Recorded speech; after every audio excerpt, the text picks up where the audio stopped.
Solo tú vives eternamente y para siempre. Solo tú reinas, solo tú gobiernas, solo tu nombre es santo. Nosotros somos tus hijos, Padre. Señor, mira el frío tan grande, Señor, que está haciendo en la localidad Quinta de Udone, Señor. Pero hay calor en el corazón de tu pueblo, Señor. Hay una llama que se arde, que consume el sacrificio, pero no se extingue. Hay una llama ardiendo en cada corazón de niños, mujeres y caballeros, Señor. Que a pesar del frío, la oscuridad, a veces la brisa, Señor, hay un calor que inunda el corazón de tu pueblo y no se extingue, Señor. Como los primeros creyentes, damos testimonio que has cambiado nuestras vidas, que nos has enamorado, que la razón por la que estamos aquí no es nada diferente a ti, Jesús. Eso haría una persona enamorada. Eso haría una persona tremendamente enamorada. No importaría lo que tuviese que atravesar o al lugar donde le tocase ir. Una persona enamorada haría lo posible por encontrarse con su amado, con su amada. Así es este pueblo, Señor del cielo, que promulga un amor por ti, Señor, que va más allá de la propia integridad, de la propia seguridad, del propio amor, Señor. Y va mucho más allá, Señor del cielo, de cuántas cosas pueden lamentar o de cuántas cosas pueden hacer falta, Señor. Te pido que bendigas a tu pueblo con toda bendición espiritual. Te pido que guardes, que protejas, que llenes, Señor, de vida y de paz a este pueblo, Señor. Que seas trayendo bendiciones en abundancia. En el nombre de Cristo Jesús. Amén, amén y amén. Por favor, vaya a Hechos, los Apóstoles, capítulo 27.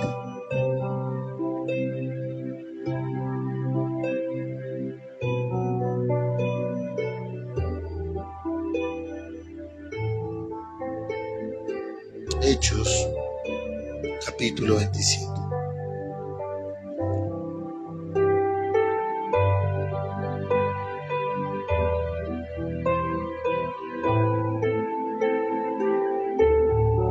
Todos tienen, dice la palabra del Señor. Cuando se decidió que debíamos o habíamos de navegar para Italia, entregaron a Pablo y algunos otros presos a un centurión llamado, ¿en qué mes estamos? Entregaron a Pablo y algunos presos a un centurión llamado Julio, de la compañía Augusta.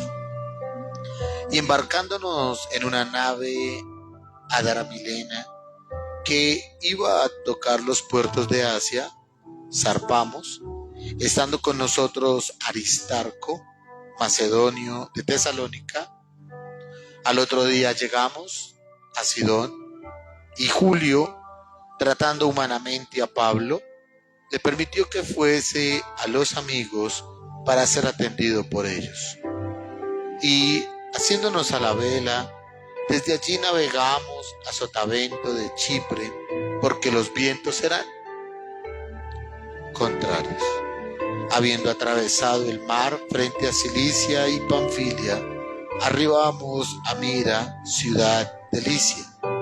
Y hallando allí el centurión una nave alejandrina que zarpaba para Italia, nos embarcó en ella, navegando muchos días despacio y llegando a duras penas frente a Nido, porque nos impedía el viento, navegamos a Sotavento de Creta frente a Salmón y costeándola con dificultad llegamos a un lugar que llaman Buenos Puertos, cerca del cual estaba la ciudad de Lasea.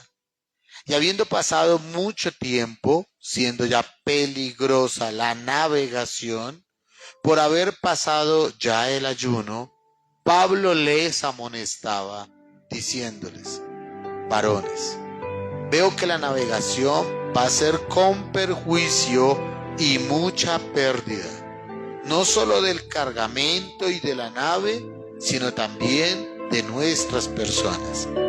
Pero el centurión daba más crédito al piloto y al patrón de la nave que a lo que Pablo decía.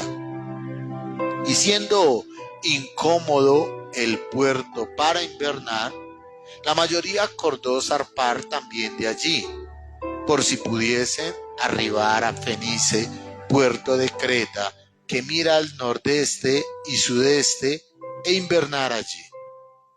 Y soplando una brisa del sur, pareciéndoles que ya tenían lo que deseaban, levaron anclas e iban costeando Creta.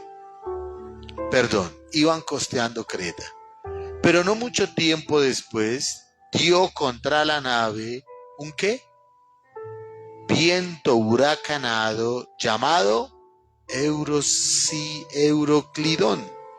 Y siendo arrebatada la nave y no pudiendo poner proa al viento, nos abandonamos a él y nos dejamos llevar. Y habiendo corrido a sotavento de una pequeña isla llamada Clauda, con dificultad pudimos recoger el esquife. Y una vez subido a bordo, usaron de refuerzo para ceñir la nave, y teniendo temor de dar en el sirte, arriaron las velas y quedaron a la deriva. Pero siendo combatidos por una furiosa tempestad, al siguiente día empezaron a alijar. Y al tercer día, con nuestras propias manos, arrojamos los aparejos de la nave. Y no apareciendo ni sol ni estrellas por muchos días, y acosados por una tempestad no pequeña, ¿qué dice? Ya habíamos perdido toda esperanza de salvarnos. Entonces Pablo, como hacía ya mucho que no comíamos, puesto en pie en medio de ellos, dijo: habría sido, por cierto, conveniente, oh varones, haberme oído y no zarpar de Creta, tan solo para recibir este perjuicio y pérdida. Versículo 22, y por favor ponga un puntico, ponga un corazoncito, ponga una rayita, saque la cédula, saque el esfero y subráyela. Versículo importante del capítulo 22. Pero ahora os exhorto a tener buen ánimo, pues no habrá ninguna pérdida de vida entre vosotros, sino solamente de la nave. Porque esta noche ha estado conmigo el ángel del Dios de quien soy y a quien sirvo, diciendo: Pablo, no temas, es necesario que comparezcas ante César, y aquí Dios te ha concedido que todos los que navegan contigo. Por tanto, oh varones, vuelvan y pongan un corazoncito, una marca, una raya, un punto, una cruz. Yo puse en él un corazoncito. Por tanto, oh varones, tened ¿qué? Buen ánimo, porque yo confío en Dios, que será así como se me ha dicho. Con todo, es necesario que demos en alguna isla. Venida la 14ª noche, imagínate, y siendo llevados a través del mar Adriático a la medianoche, los marineros sospecharon que estaban cerca de tierra, y echando la sonda, hallaron 20 brazas, y pasando un poco más adelante volvieron a echar la sonda y hallaron 15 brazas. Y temiendo dar en escollos, echaron 4 anclas por la popa y ansiaban que se hiciese de día. Entonces los marineros procuraban huir de la nave, y echando el esquife al mar, aparentaban como que querían largar las anclas de proa. Pero Pablo dijo al centurión y a los soldados: si estos no permanecen en la nave, vosotros no podéis salvaros. Entonces los soldados cortaron las amarras del esquife y lo dejaron perderse. Cuando comenzó a amanecer, Pablo exhortaba a todos que comiesen diciendo: este es el 14º día que veláis y permanecéis en ayunas sin comer nada. Por tanto, os ruego que comáis por vuestra salud, pues ni aun un cabello de la cabeza de ninguno de vosotros, ¿qué dice?, perecerá. ¿Ya le pusieron el corazoncito al 34? Póngale el corazoncito, el punto, la coma. Tome su resaltador, tome su cédula, su esfero y haga la anotación. Versículo 34. Por tanto, os ruego que comáis por vuestra salud, pues ni aun un cabello de la cabeza de ninguno de vosotros perecerá. Y habiendo dicho esto, tomó el pan y ¿qué? Y dio gracias a Dios en presencia de todos, y partiéndolo comenzó a comer. Entonces todos, ¿qué dice la palabra?, teniendo ya mejor ánimo, comieron también. Y éramos todas las personas en la nave 276. Y ya satisfechos, aligeraron la nave echando el trigo al mar. Cuando se hizo de día, no reconocían la tierra, pero veían una ensenada que tenía playa, en la cual acordaron varar si pudiesen la nave. Cortando pues las anclas, las dejaron en el mar, largando también las amarras del timón, e izada al viento la vela de proa, enfilaron hacia la playa.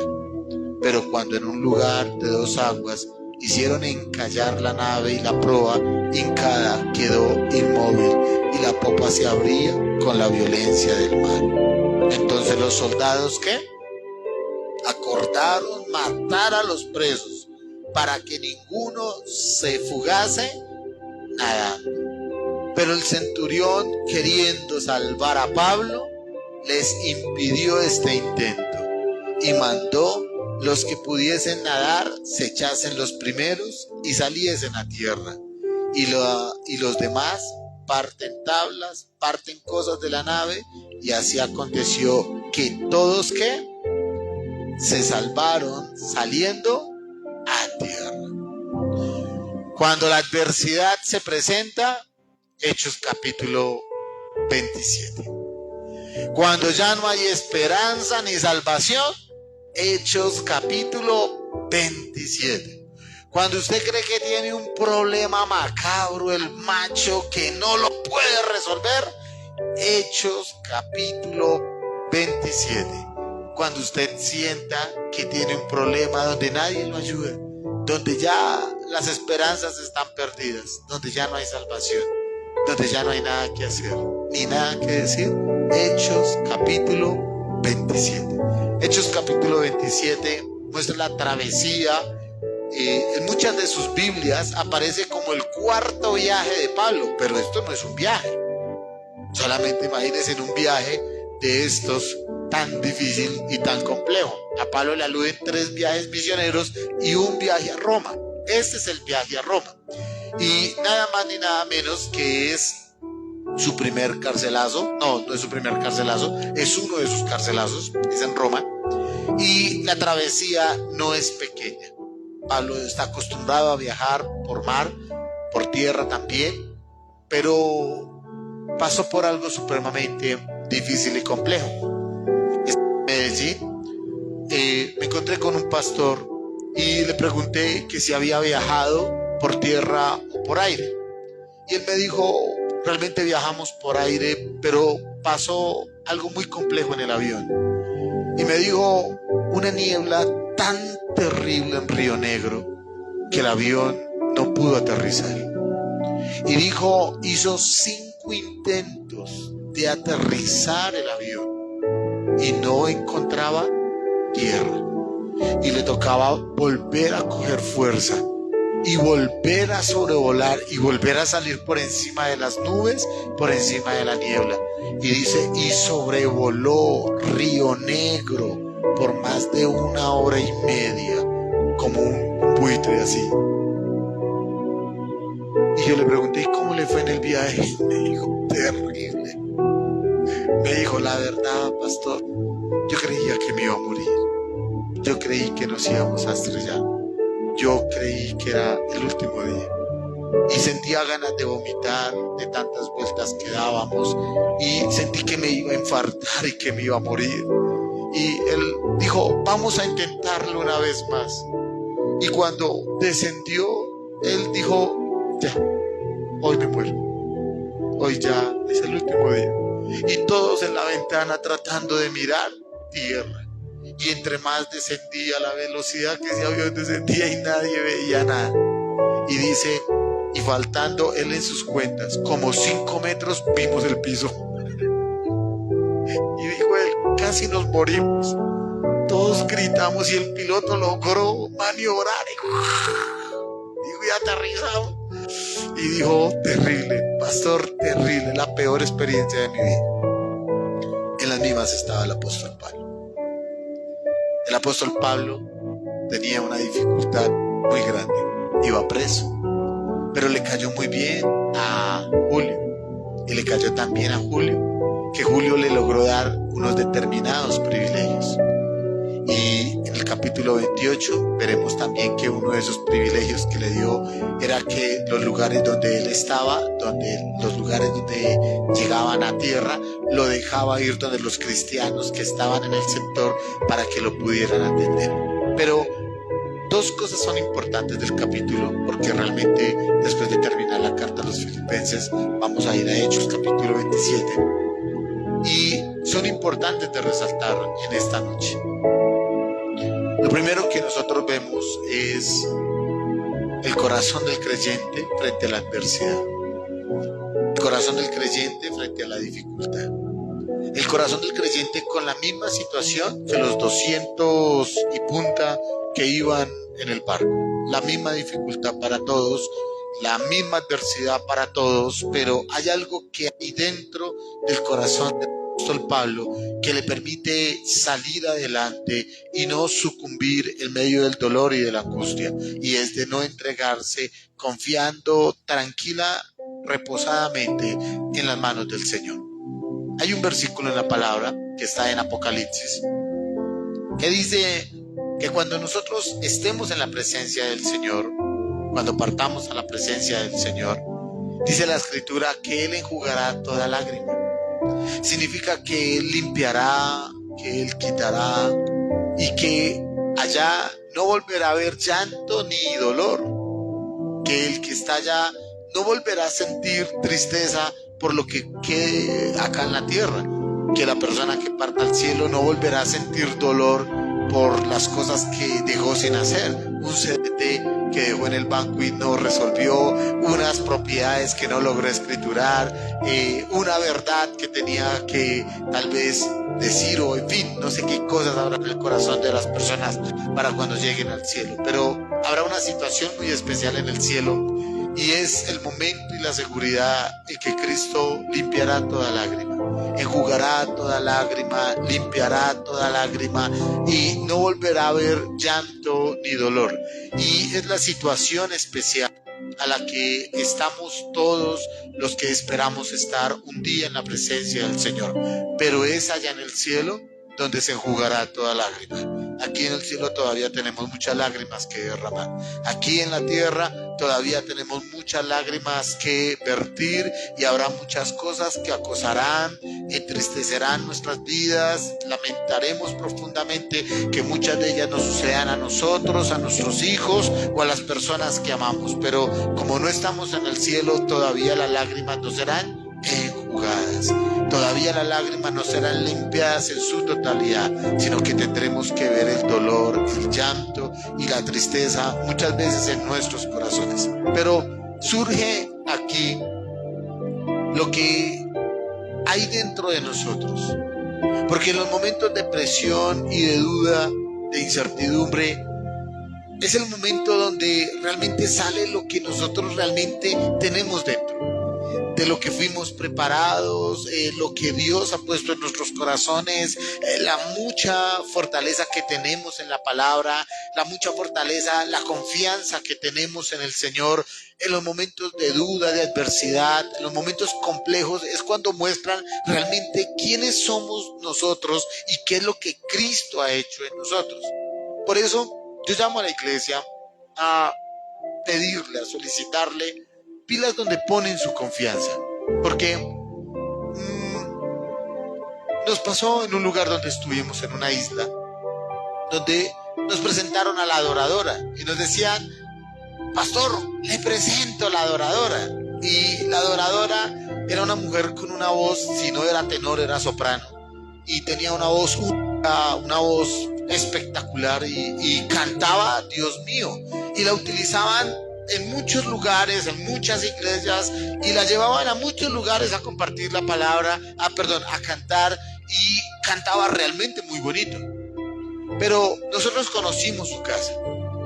Y nosotros conocimos su casa, nos dimos cuenta que era solo voz, que lo que ella tenía era solo voz, que lo que realmente Dios le había dado a ella era un don musical, que todo el mundo escuchaba, que era espectacular y que interpretaba canciones de Marcos Witt, Jesús Adrián Romero y todos los conocidos, pero lo de ella era solo música y voz, porque cuando fuimos a conocer su casa, nosotros nos dimos cuenta que la adoradora se difuminaba.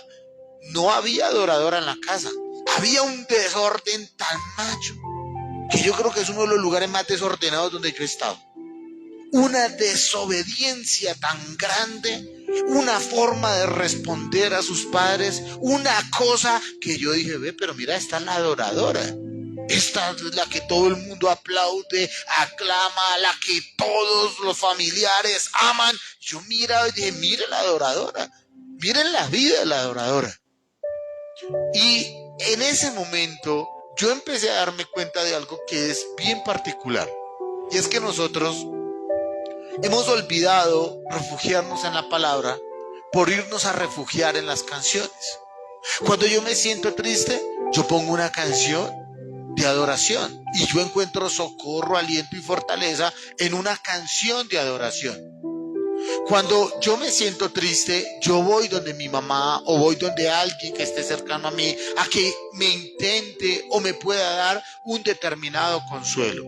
Y nosotros en eso estamos fallando, porque muchas veces tratamos de acercar a nuestros jóvenes y tratamos de decirle a los jóvenes, a las parejas, a las personas que vienen a la iglesia, tratamos de traerlas con convicciones totalmente diferentes al conocimiento de Dios. O sea, ¿quieres afirmarte con Dios? Te ofrezco la batería. La batería no afirma a nadie, mis hermanos. Tengan la completa, la absoluta seguridad. Así la toque mejor que todos los bateristas del mundo. Este instrumento no va a afirmar a nadie. Vamos a darle la oportunidad danzando. Que sea la que dance o el que dance. Mis hermanos, la danza no va a restaurar a nadie. La danza no va a hacer que nadie ame más a Dios. Lo que hace que amemos más a Dios es el conocimiento de la palabra y de la escritura. Porque cuando estemos en el momento de la adversidad y en el momento de la duda, lo que me va a sacar a mí a flote es el conocimiento de la escritura. Por eso yo llego muchas veces a los funerales y ponen música de adoración. Ay, que en medio del dolor, ay, la adoración. Ay, lo que las personas necesitan son versículos bíblicos. Lo que las personas están necesitando son capítulos enteros de la palabra. Porque la persona necesita conocer la palabra es la que los va a sacar a flote en el momento de la dificultad. Entonces ponemos a nuestros jóvenes y les decimos 2 hojitas. En una hojita usted le va a decir: hágame un favor, coloque la canción que a usted más le haya hablado, la canción que a usted más le guste del cantante que usted quiera. Y empieza: dulce refugio en la tormenta. Y empieza a colocar toda su canción. Se la sabe en los versos, en los coros, se la sabe al derecho y al revés. Y después de haber hecho la primera hojita, dígale: ahora ponga unos versículos de la Biblia que lo hayan sacado a usted de la olla. Y lo verá que no se saben Ninguno. Saben más canciones que versículos. Y lo que a nosotros nos va a sacar de la ruina y de los problemas son los versículos, mis hermanos. Es el conocimiento de la Escritura que hay en nuestro corazón. Hace poco, en medio de una consejería, estaba yo preguntándole a la persona, llevaba muchos años en la fe, y le pregunté, trata de escribirme tu pecado en la Escritura, a un creyente. Y le dije, creyente de más de 20 años, le dije, por favor, descríbeme tu pecado en la Escritura. O sea, dime dónde está tu pecado en la Escritura. O sea, ¿tú cómo sabes que lo que hiciste está mal hecho? ¿Tú cómo sabes que la forma como la estás corrigiendo está bien hecha? ¿Tú cómo sabes cómo enfrentar lo que estás haciendo si tú no lo ubicas en la Escritura? Entonces le puse a la persona y le dije, por favor, ubícame tu pecado en la Escritura. Quiero ver tu pecado en la Escritura. Y empezó a tataburearme con predicaciones de algunas personas, empezó a simular las situaciones de pecado de algunos libros, empezó a hablarme inclusive de psicología, empezó a hablarme del alma, empezó a hablarme una cantidad de cosas, pero no me podía definir su pecado en la Escritura. Entonces yo le dije, si no lo logras encontrar en la Escritura, no lo vas a poder resolver. ¿Cómo no lo identificas? No lo vas a poder resolver. Nómbrame un personaje que haya cometido el pecado que tú cometiste. Nómbrame un libro de la Biblia que hable del pecado que tú cometiste. Y vi totalmente una persona huérfana, totalmente ausente y carente de la Escritura. ¿Cómo vamos a resolver los problemas de iglesia si no es a través de la palabra? ¿Cómo vamos nosotros a tratar el capricho de los jóvenes? Es que los jóvenes son todos emocionales. Es que los jóvenes, bueno, sí, puede que sean muy emocionales, puede que sean muy almáticos, pero ¿cómo vamos a corregir? Haciendo obras de teatro. ¿Cómo los vamos a corregir? Con carnavales de alabanza. ¿Cómo vamos a corregir nosotros a los jóvenes? ¿Zancos? ¿Hacemos zancos, mimos? ¿Cómo vamos a fortalecer a nuestros jóvenes? ¿Cómo los vamos a fortalecer? Estuve reunido en el Congreso de Pastores y una de las pastoras nos decía todo lo que ella hacía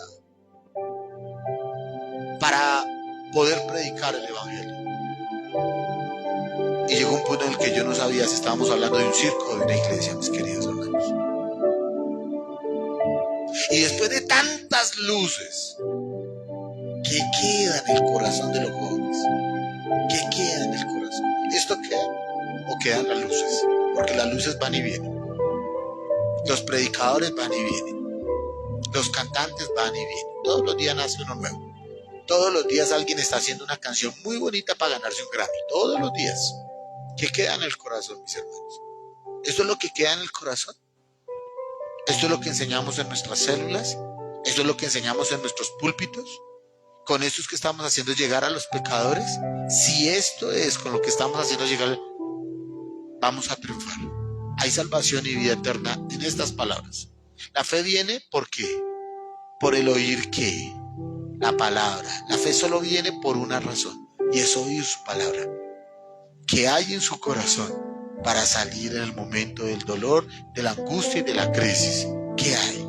¿Qué es de lo primero que usted se acuerda cuando usted está como el apóstol Pablo en una nave en alta mar y no sabe si se va a hundir, no se sabe si usted va a salir adelante, no se sabe si está corriendo peligro su vida, no sabe el diagnóstico médico, no sabe qué hacer con sus hijos, no sabe?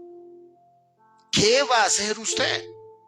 Y yo le voy a decir, sus consejos son muy bonitos, pero sus consejos no son la palabra de Dios. Usted debe enseñarle a sus hijos la palabra de Dios. Sus consejos son, no lo haga. Bueno, pues ¿qué mamá no dice eso? Sálgase de ahí. Pues ¿qué mamá no dice eso? Ahora dele su consejo con la palabra. Si la palabra hace eco en el corazón de su hijo, usted le está enseñando salvación y vida eterna. Odiamos y repudiamos a nuestros hijos cuando no les enseñamos el Evangelio.